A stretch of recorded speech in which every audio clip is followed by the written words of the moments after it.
McGregor. I'm about to tell you that this is being recorded. So to repeat, I'm Neil McGregor. I'm the immediate past chairman of the chamber. I stepped down as chair after 3 years at the end of last month. Colin Lovering is our new chairman, but I'm very pleased to have been asked to introduce today's webinar with Retina.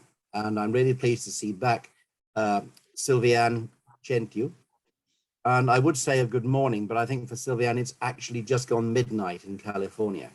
So as we said, this is the effect of the global economy and the global reach of the BRCC webinars. As you've heard, this is being recorded. It will be available through chamber channels. And we're also going live on Facebook, I believe.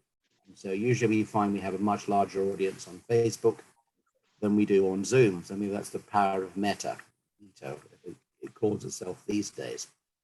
So Sylviane, very good to see you. We've spoken before on these events. Would you like to explain a bit about what's going on? From my own point of view, I was really pleased that while I was chair, we made the CRM work in the chamber. So I know how important it is for a well-run business, but your title is making the most of that investment. Thank you very much. Thanks, Neil, for the introduction, for the kind words. So we're going to talk today about CRM and how it is used in different types of enterprises. We have a couple of examples. We have here today Fabian and Andre as well, who are working on global projects with a couple of very reputable organizations who will actually share their experiences as well. And we do have Anna, who's going to actually start the presentation and will actually introduce us a little bit in more detail a couple of slides later. So with that, Anna, please take it from here, and we'll go over the agenda, introductions of ourselves, and the rest of the presentation. Thank you, Sylviane.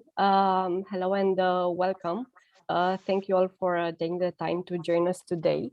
I'm Ana Grigore. I'm a business development manager at Retina, and I'm excited to start this presentation and tell you a few words about our speakers and our agenda for today. We'll cover CRM benefits and capabilities. We'll talk about selection criteria and success factors, and we'll share some insights on CRM implementation in large and medium-sized companies around the world. I'd like to introduce today's speakers. Sylviane Centu, founder and head of Retina. Sylviane, his activity includes consulting, engineering, and digital transformation projects for Fortune 500 companies, such as Oracle, Sony, HP, United Airlines, and BMW. Fabian Moldoveanu, digital transformation director. Fabian leads our CRM and marketing technology teams, and he has implemented a great number of CRM platform for clients like Thermo Fisher, Quora, Audi, Facebook, Fujitsu, Stanford, etc. And Andrei Linka, CRM development manager. Andrei has been involved in developing enhancements and optimize CRM system projects for clients like Thermo Fisher, Stanford, Cisco, HP. I will hand over the next slides to Andrei. Thank you, Anna. Thank you very much. Hello, everyone. Good morning. I'll get right into it. And I will be presenting today 2 slides of the main benefits of CRM, as well as the capabilities of CRM. Now, talking about CRM, what is this? It is a technology for managing all your company's relationships and interactions with customer and potential customer. CRM standing for Customer Relationship Management. Now, the goal here is simple. Improve business relationships to grow your business. A CRM system helps companies stay connected to customers, streamline processes, and improve profitability. I'll be talking today about how CRM impacts three main areas, that is sales, marketing, and reporting. Now, when people talk about CRM, they're usually referring to a CRM system, which is a tool that helps with contact management, sales management, agent productivity, and more. CRM tools can now be used to manage customer relationships across the entire customer lifecycle, spanning marketing, sales, digital commerce, and customer service interactions, as well as reporting. A CRM solution helps you focus on your organization's relationships with individual people, including customers, service user, colleagues, or suppliers, throughout your life cycle, and then including finding new customers, winning their business, and providing support and additional service throughout the relationship. Now, where we're talking about a CRM system gives everyone from sales to customer service, business development, recruiting, marketing, or any other line of business, a better way to manage external interactions and relationships that drive success. A CRM tools let you store customer, prospect, contact information, identify sales opportunity, record service issues, and manage marketing campaigns all in one central location, and makes information about every customer interaction available at anyone at your company who might need it. With visibility and easy access to data, it is easier to collaborate and increase productivity. Everyone in your company can see how customers have been communicated with, what they bought, what they last purchased, what they paid, and so much more. CRM can help companies of all sizes drive business growth, and it can be especially beneficial to a small business where teams often need to find ways to do more with less resources. Now, in order to succeed, you need a strategy for your future that's centered around your customers and enabled by the right technology. Here comes the CRM. You have targets for sales, business objectives, and profitability, but getting up-to-date, reliable information on your progress can be very tricky. So how do you translate the many streams of data coming in from sales, customer services, marketing, and social media monitoring into useful business information? You can do that via CRM reporting. A CRM system can give you a clear overview of your customers. You can see everything in one place. A simple customizable dashboard can tell you a customer's previous history with you, the status of their orders, any outstanding customer service, and more. You can even choose to include information from their public social media, like likes and dislikes, and what they're saying and sharing about your competitors. Marketers can use CRM solutions to manage and optimize campaign leads, journeys, with data-driven approach and a better understanding of the pipeline of sales or prospectings coming in, making forecasting simpler and more accurate. You'll have a clear visibility of every opportunity or lead, showing you a clear path from inquiries to sales.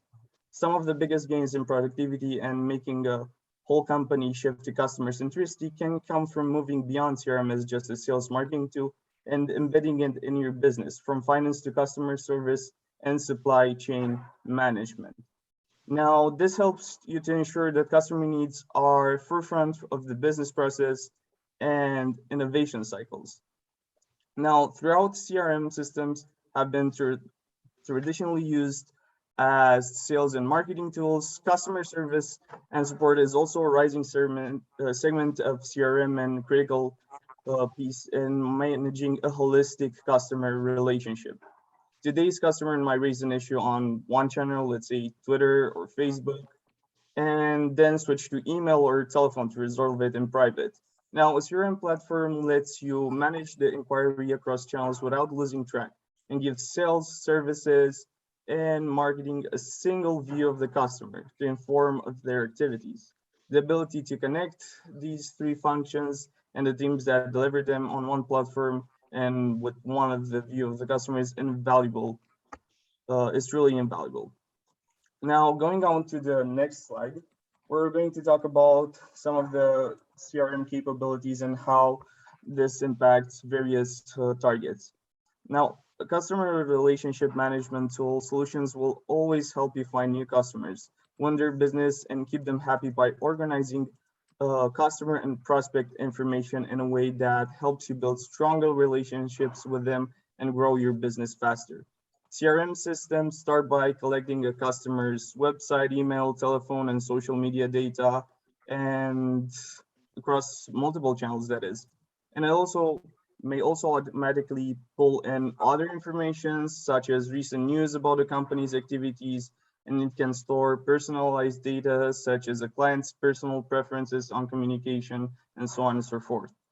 The tool organizes this information to give you a complete record of individuals and companies overall, so you can better understand your relationship with them over time and how this transforms from year to year. Now, with a consolidated view of every prospect and customer, your CRM system is then used to manage day-to-day customer activities and interactions. From a marketing perspective, this could mean engaging your prospects with the right message at the right time through targeted digital marketing campaigns. For sales, however, representatives can work faster and smarter with a clear view of their pipeline and accomplish more and accurate forecasting. Commerce teams can quickly launch and scale e-commerce from online orders to pickups for their customers, shops, and business buyers, anything like that, from B2C to B2B as well.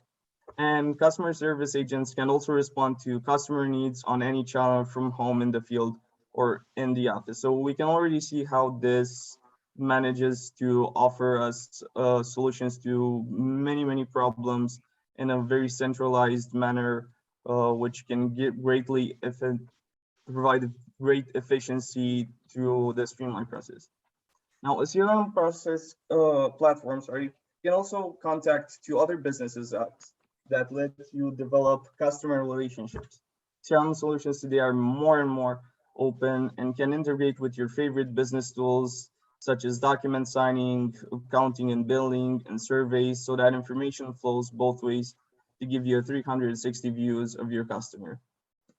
And the new generation of CRM is also bringing it a step forward, using built-eye intelligence and AI to automate administrative tasks like data entry or lead or service cast routing, so you can free up time and more valuable activities. And we can see how various CRM platforms do this and how they automatically generate insights, help you understand your customers better, and even predict how they're going to act, so you can prepare the right approach.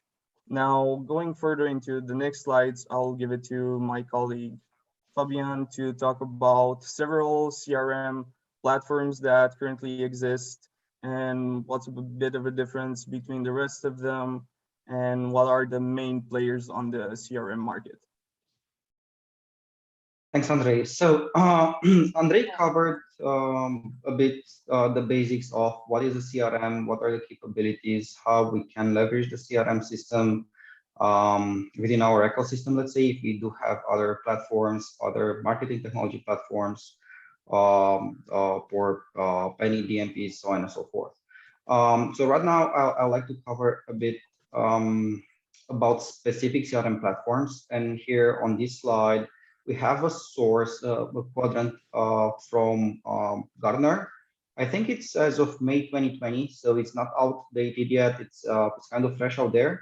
And what they do here is for the platforms, the CRM platforms, based on two metrics: completeness of vision and then ability to execute. So how we are reading this quadrant over here is where we would like to be is top right corner, where we do have the leaders.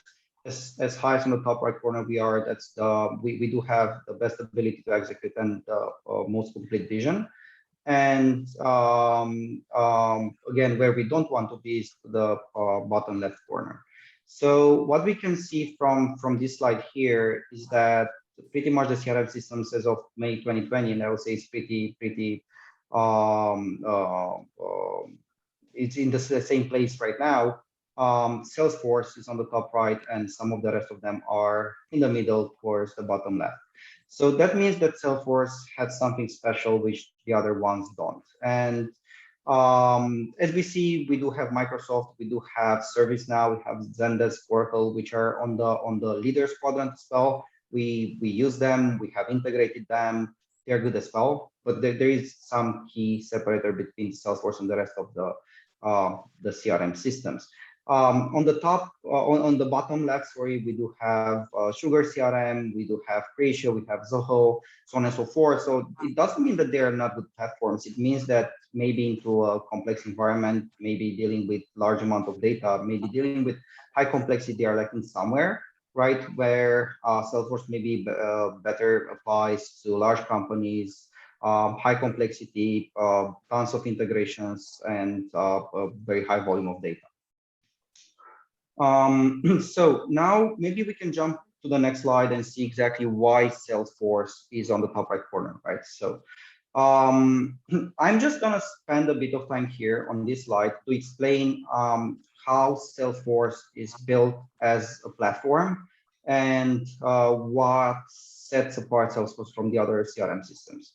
The most important thing to understand in terms of the capabilities and in terms of Salesforce as a platform is that Salesforce is not just a marketing tool, or it's not just a UI where you can do stuff. Salesforce is pretty much an environment, ecosystem, a platform in itself.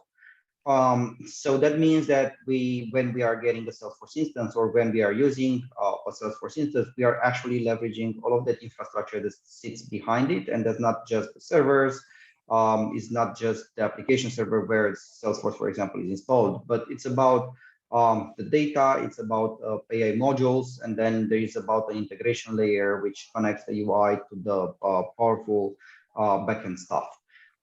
So let's take it from the ground up, actually, and let's start with the foundation, which is the data.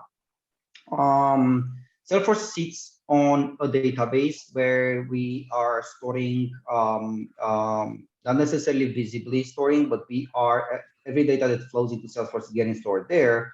The data that is leveraged by the CRM, and that's CRM data. That means the customer data, account data, whatever data we do have. But then when we are doing integrations, when we are bringing in any additional data from third-party systems or from our internal ecosystem, we are storing it there as well. So we do have integrations with data management platforms, with DMPs.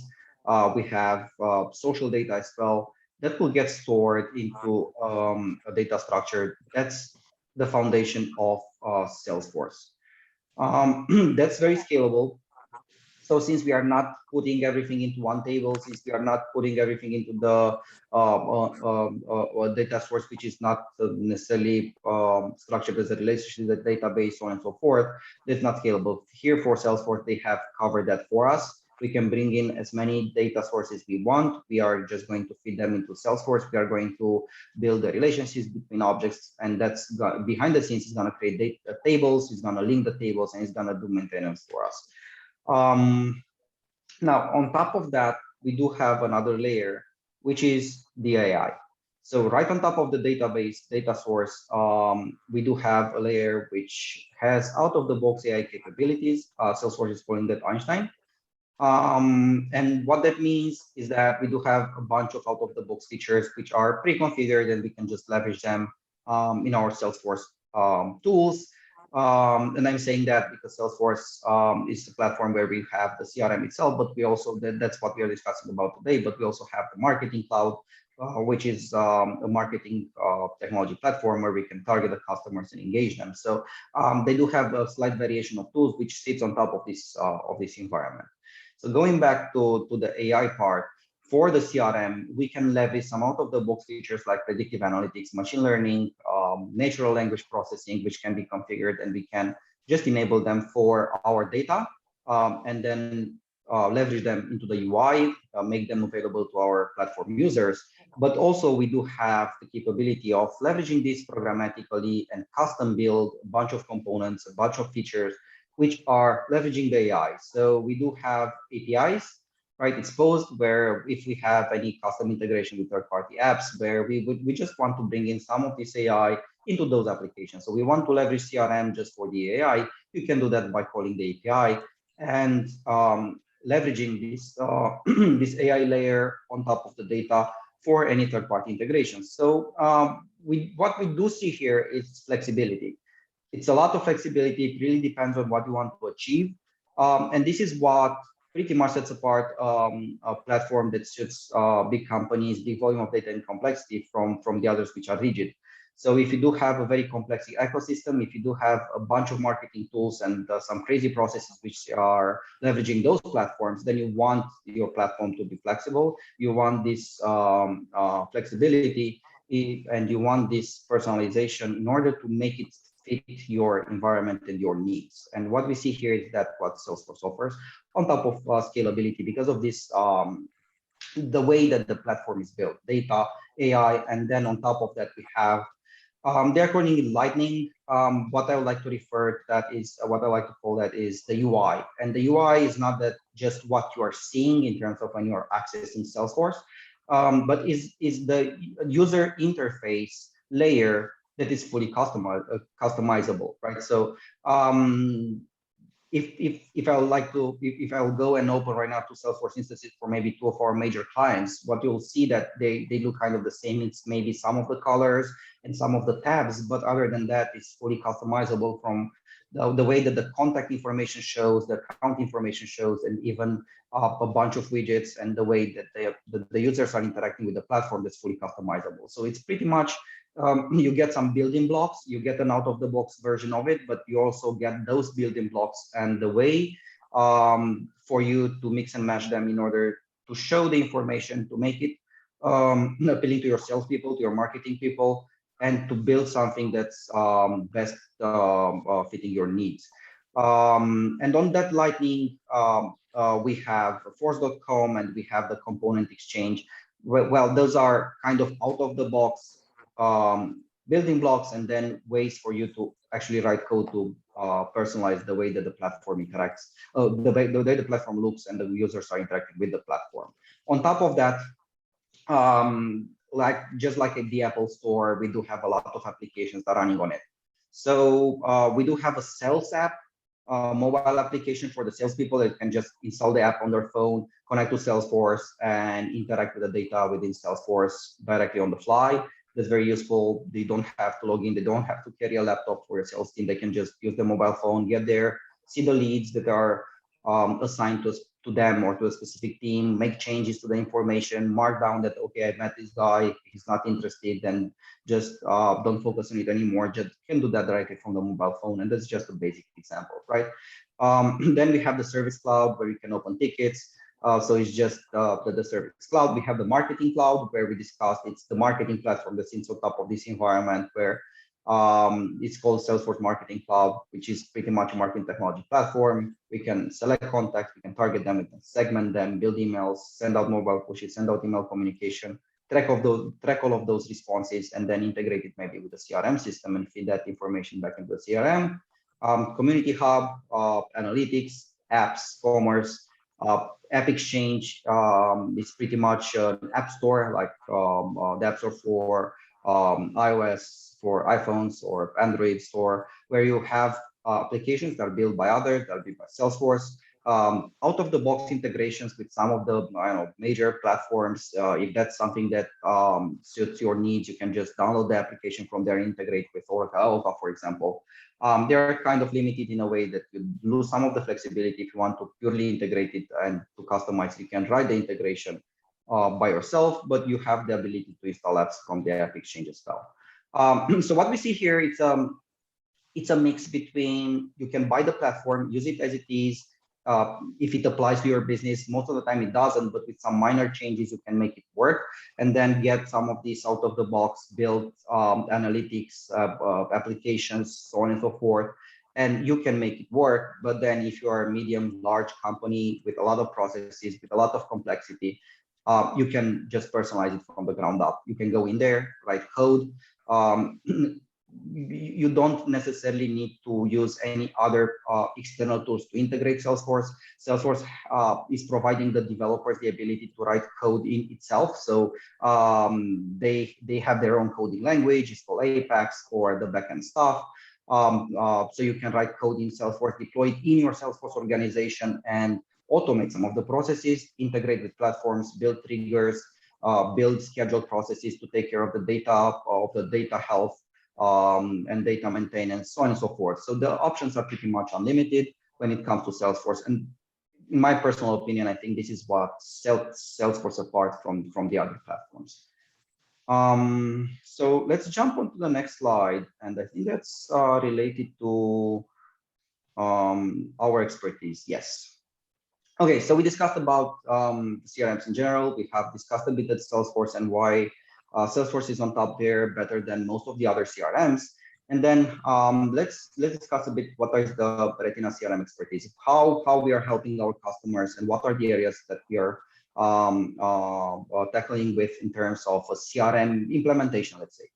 So we cover the end-to-end process when it comes to a company saying that, I do need a CRM system. What are the next steps? What I need to do? So we do offer expertise from the every first step, which is the selection of the platform. As I said, when we were discussing about on the magic quadrant, we were discussing about the bottom left versus the top right corner platforms. If you're in the bottom left, it doesn't mean that the platform is not good. It means that maybe it cannot handle large volume of data, or we are lacking some of the features, but we might not need those, right? So it's very important for a company to understand, okay, what we want to do with the CRM platforms, what are the needs, and what are affording to spend, what is the budget that we need to put into a CRM system in order to get the ROI.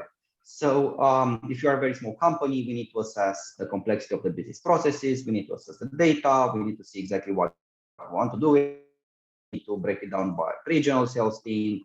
If you want to integrate with the marketing technology platforms to integrate leads and the lead management system to make the leads move around from the marketing, where maybe you have some demand gen campaigns which are generating leads, route them to the sales, CRM, target, flag them accordingly, exactly which are the most hot leads that they need to engage, which are the ones that need more nurturing. Based on the sales team actions, feed them back into the marketing technology platforms where you're feeding them into nurturing teams. So if that's something that you want to do, then it needs integration. So all of that information feeds into the selection process, where we are going to say, okay, this is what we want to do. These are the options that are there on the market. We know them, we integrated them, we have used them. And these are maybe 2 or 3 platforms that are fitting your needs and will provide you a scalable solution. Will cover your needs now and maybe in 5 years. And this is what you can. After that decision is made, what platform we are going to move forward with, we can help the procurement process. We do have partnership with pretty much all of the major companies out there, software providers, and we can get the best prices for you. We can see exactly what are the options there. And then we can also, there are 2 layers of configuration. What we have here on the slide is the app configuration itself in terms of installing it, but we can also configure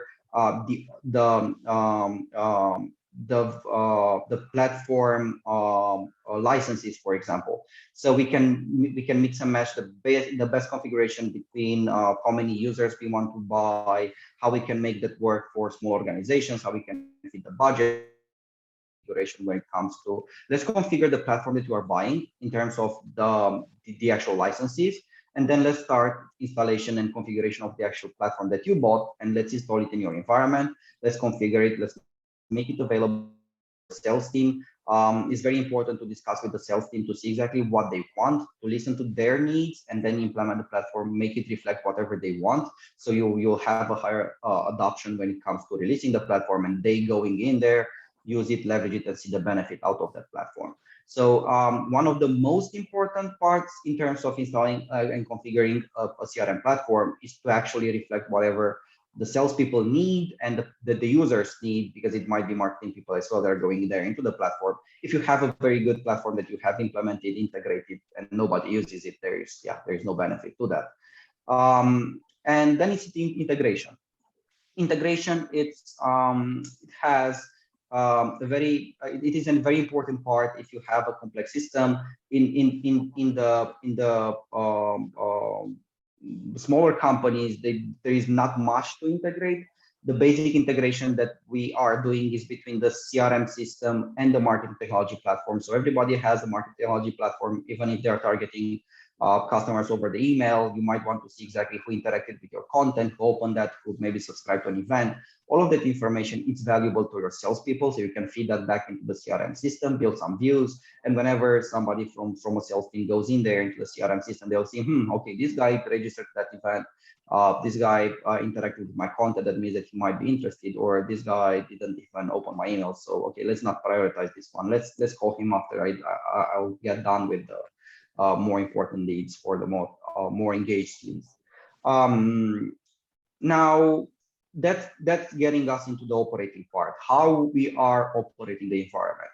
It's not enough for us to implement, configure, and integrate a very good marketing environment. As I said, if nobody is using it, or if the way that they are using it, they are not necessarily squeezing the juice out of the platform that we just put in place. So there is where we do come into the department itself. And we do have a lot of options there. Most of the time, we are just operating the system together with the client for a couple of months until they get the hang of it. And then we are just passing that knowledge over.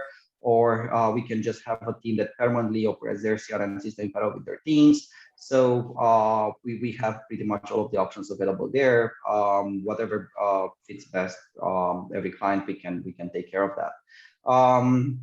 Once you start growing, the data gets stored into your data source, and then the data health becomes a problem. Everybody has data health problems. When you're scaling up, you'll just get all of the data sources into your CRM platform. You want to get data from all of the places, you are storing it, and then you realize that I have duplicates, I have bad data, how we can take care of that. One very good point is to get the actual data structure in place the first time correctly. So then you are avoiding most of the data health problems. But as you're scaling up, maybe you're acquiring more companies, as the big Fortune 500 do. They acquire smaller companies. They are annexing those. Those are coming with their own set of CRM system. They are all coming with their own set of marketing technology platforms. A good data source or a good data structure doesn't help in that case. So what we are actually doing is building data health mechanisms. And as I said, in Salesforce, for example, you can build that inside the platform by writing custom code there. If it is not Salesforce, Microsoft Dynamics, or anything else, you can write code and you can do out-of-the-box configurations plus custom integrations with third-party applications or a custom application running on an application server, for example, which are going through the data, applying data health mechanism, normalizing the data, merging it, and then keeping your data clean. So whenever you are putting that into the UI, whenever you are pushing that information over to your sales team, to your marketing team, you'll have the golden data there. They will not see any duplicates. They will not have any data gaps. And that's very important for them to make the decisions quick when they are on the phone, when they are communicating with the client. Just go in there in the CRM system, couple of seconds, okay, have the information they need in order to make a decision to present an offer or to close a deal. Optimization, if everything runs smooth, we have integrated, we are operating the platform, we have data health in place, then we will look back and see exactly where are the processes or what are the processes that will require optimization. It might be some of the technical stuff. Maybe the platform loads too slow. Maybe the information that we have presented over to some of the sales reps, they are saying, okay, this is not relevant, we need something else. Or maybe it's about optimizing the business processes.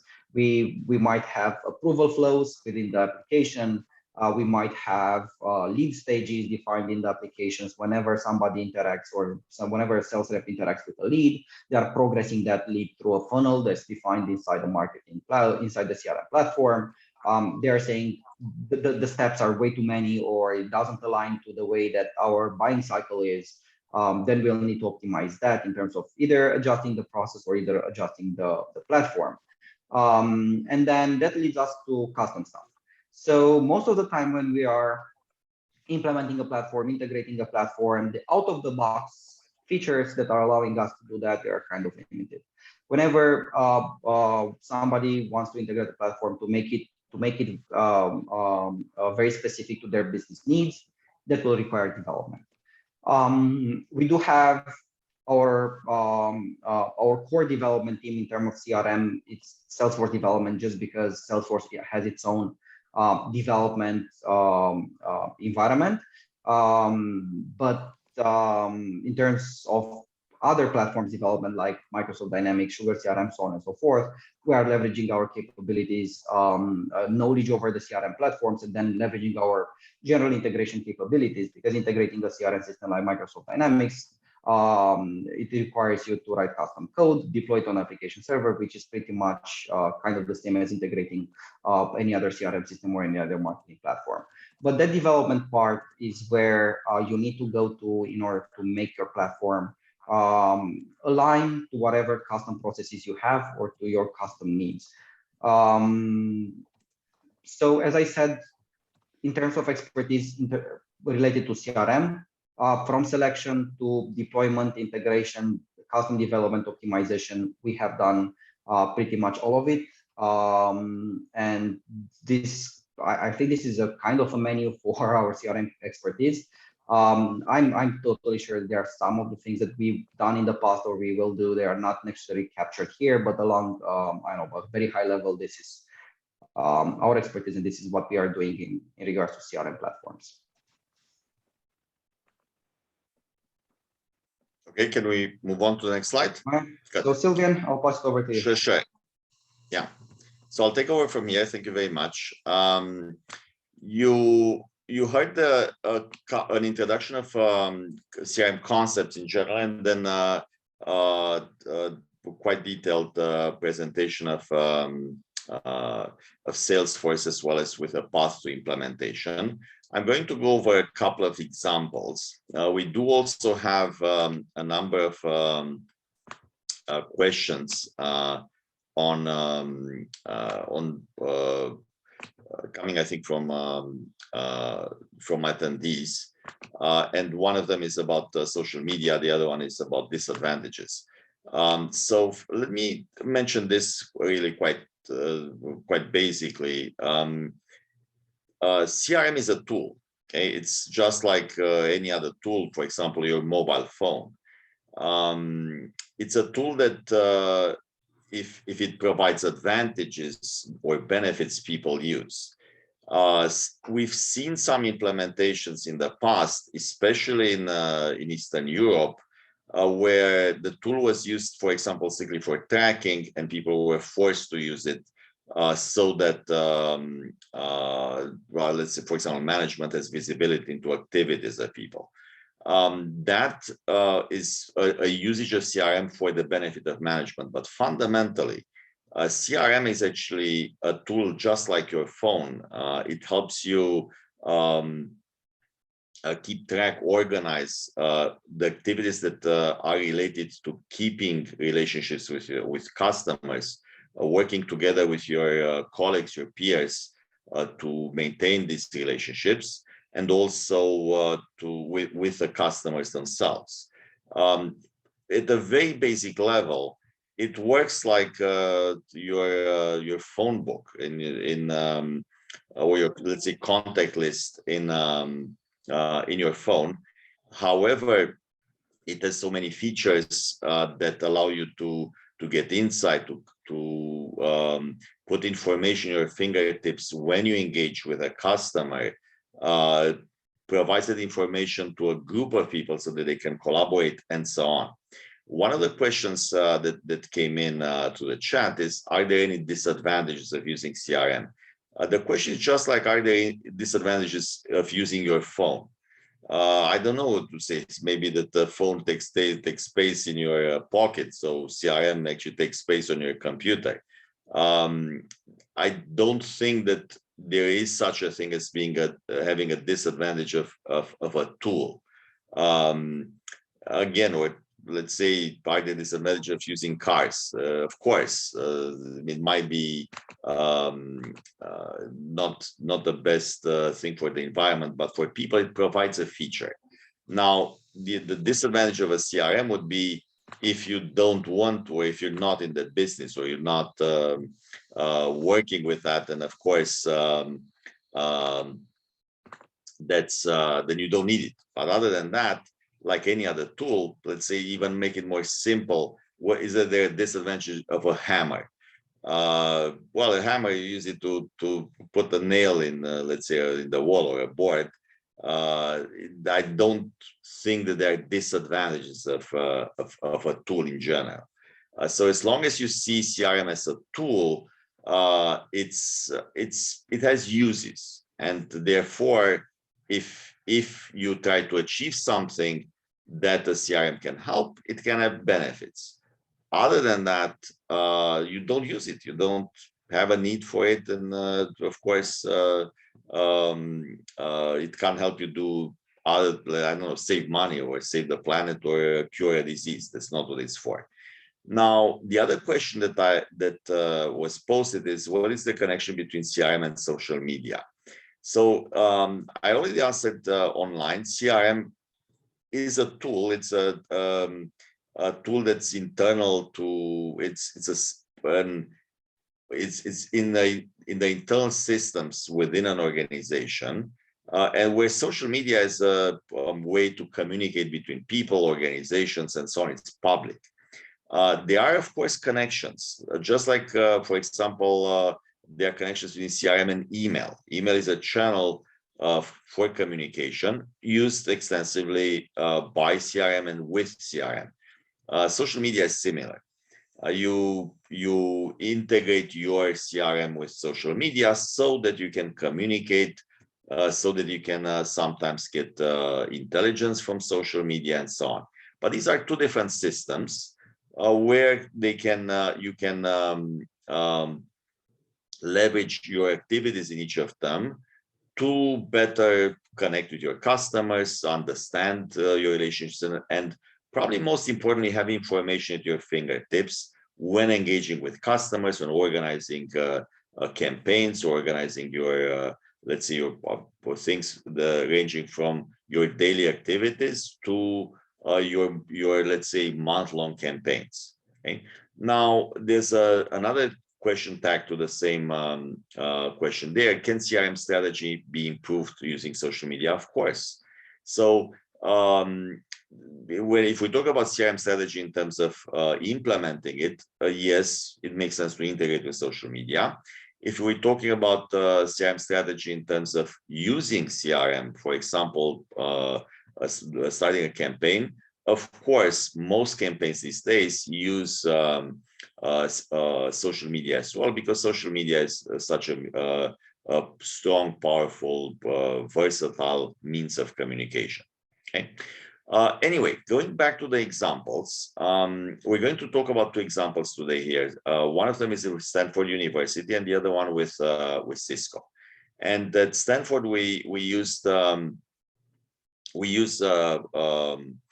Sales. In both cases, we use Salesforce, by the way.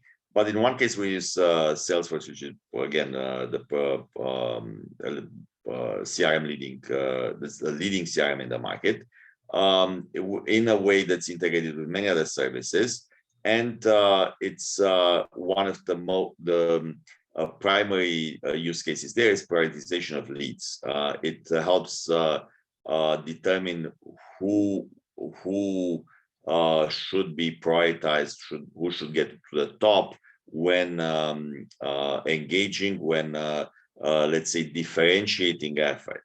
The concept of differentiating effort is important because we can't talk to everybody in the world. So therefore, we need a mechanism to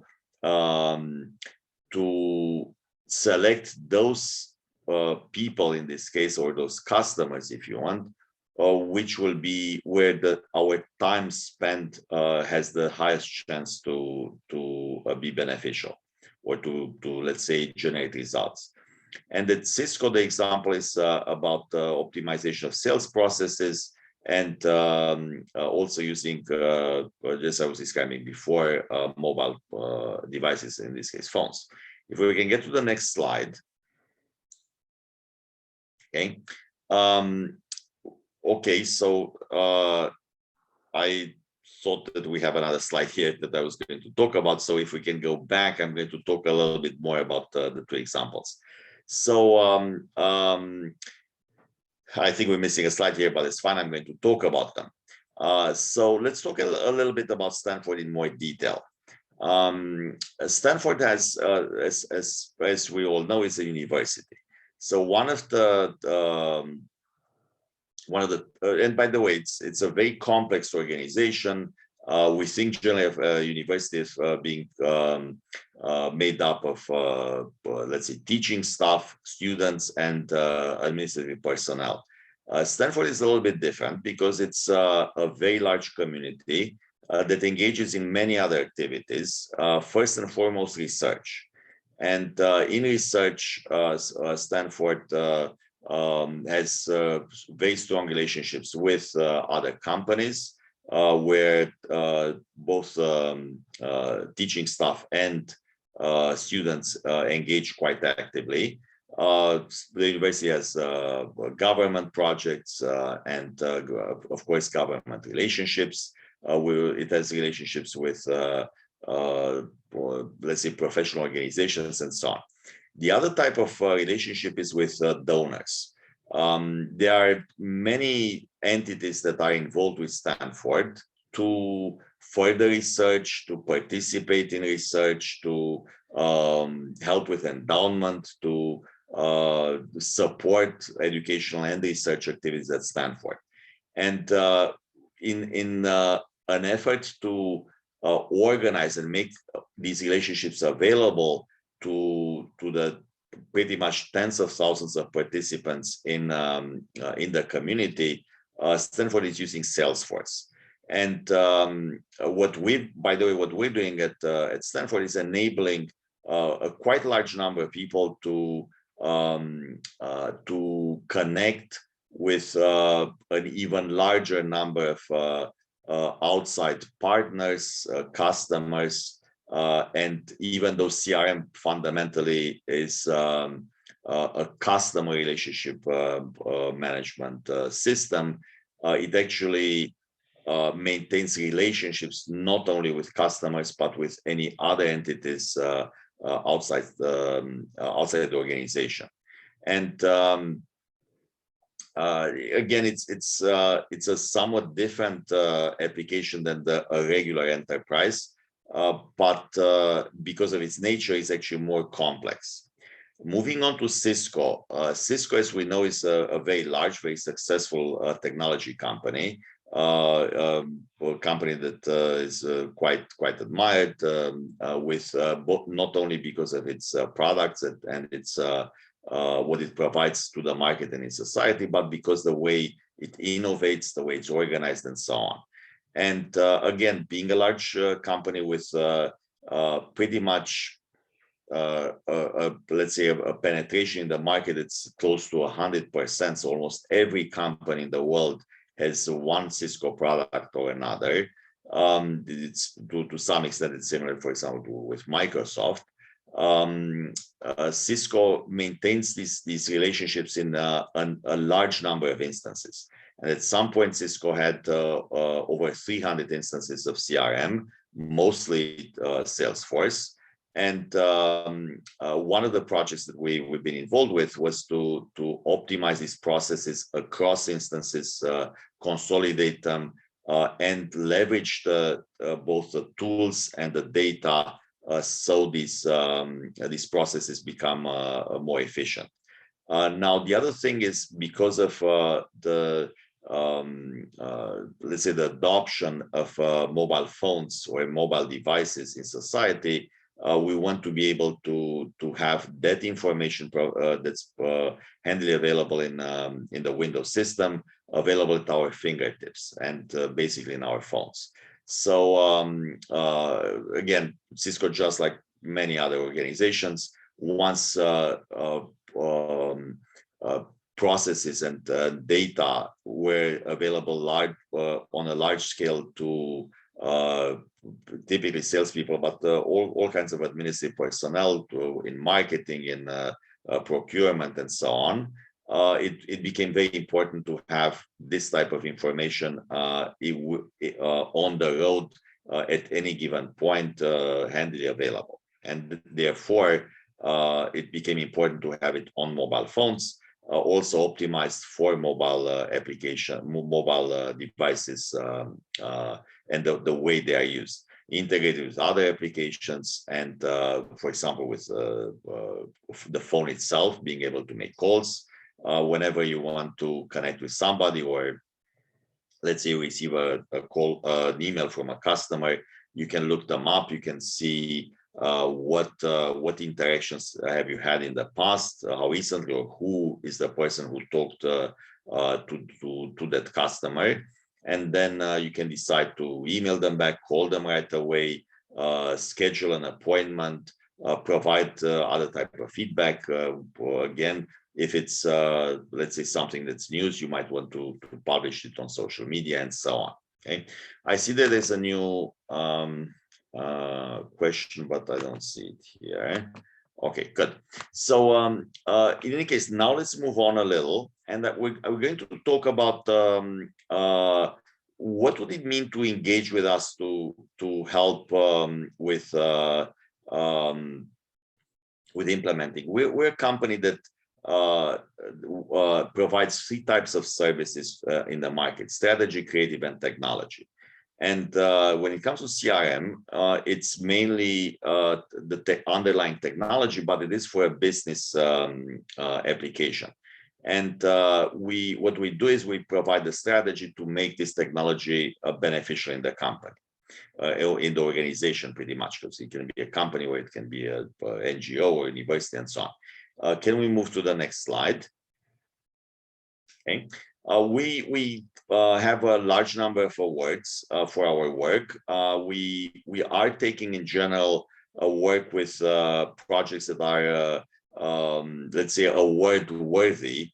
We like challenges in the CRM. By the way, there are plenty. What we've seen, again, primarily in Eastern Europe, we've seen implementations that are, well, let's say, sometimes across countries that are not localized, where whenever people start working in the application, they see the choices of all the other countries, sometimes the languages, the drop downs, and so on, making it very difficult for both to be used and to be used in a way that data stays clean, so that when it comes to looking at the inside, the data itself is valid.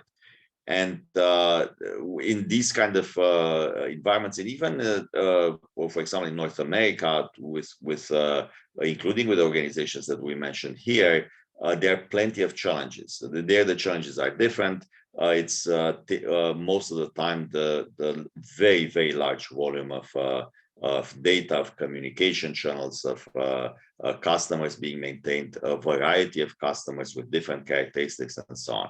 So we thrive in these kind of environments. We can help, and we have been helping organizations solve some of the toughest challenges, and this is how we earned our awards as well. Okay, if we can move to the next slide, please. We have a quite reputable roster of companies.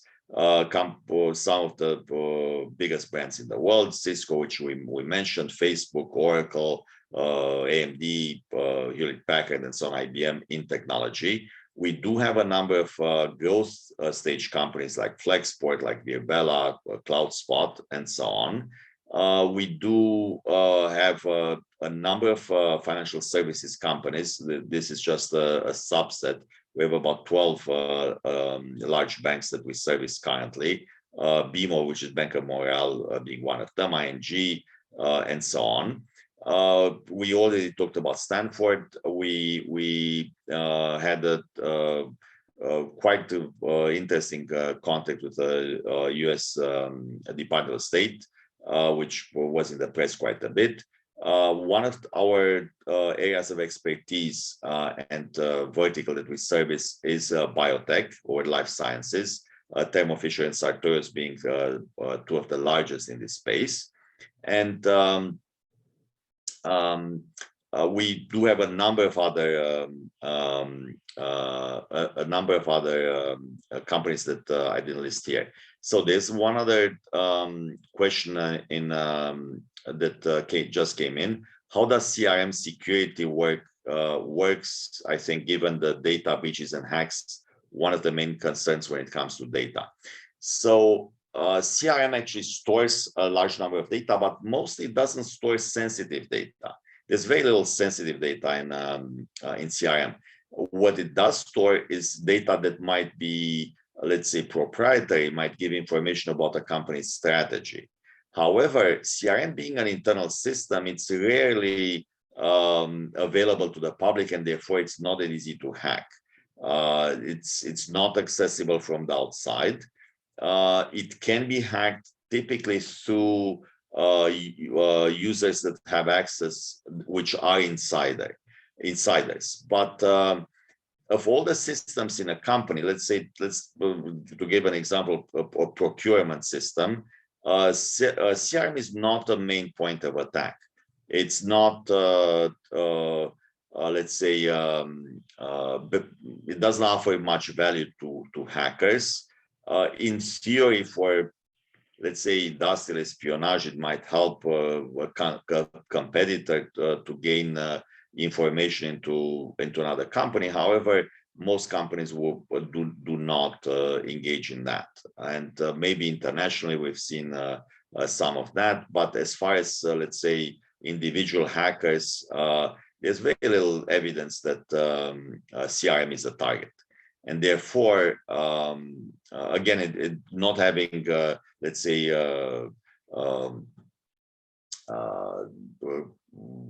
credit card data and so on, it's typically not an issue. Now, I'm going to mention one thing here. We've been talking mostly about a type of CRM here that's used in B2B that keeps customers' relationships.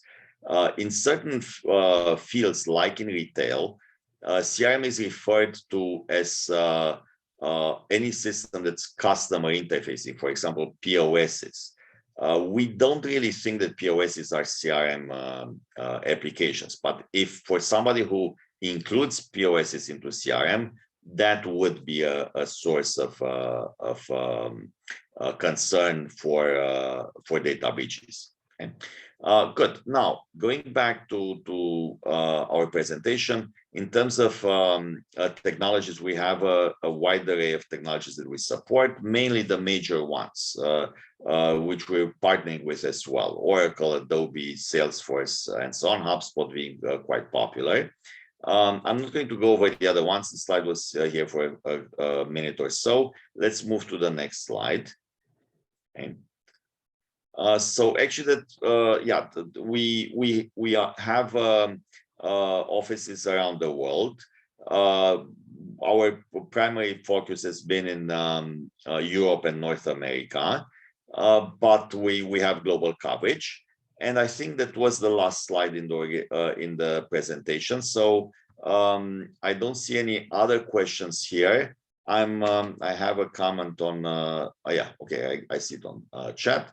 So with that, I'm going to thank everybody for attending our presentation. And if we can help with anything, please contact us, and we're happy to engage. Thank you very much, Silvian, and your colleagues for a really impressive presentation. This is the third presentation that Retina have done with us. I think it's a token of how interesting your presentations are. I think we're now on an audience of 50 from 30 who registered. That's 50 on Facebook Live. So I think you're able to attract an audience, and the questions you'll get show the interest in this kind of thing. So bravo, and thank you very much. I look forward, hope we can do a face-to-face event. Whether that'll be in California or in Bucharest, I'll leave you to work out how we do that once the things get a bit easier for traveling. Sure. Good. Thank you to my colleagues in the chamber for setting this seminar up. I think it's another excellent event for the chamber. Thank you. There will be another event next week. I'm going to put in the link in the chat box now. And that is on waste management. So I hope you'll find that interesting. Again, very different, very business. That's what the chamber's here to do. So thank you very much indeed. So I'll let you get to bed. It must be 1 in the morning with you now. So much appreciated you're putting your time into this, and thank you to your colleagues here as well. Can I wish you all a very good day and continued success and good health. Thank you all very much Same indeed. to you. Thank you. Thank you. Bye. Thank you. Thank you.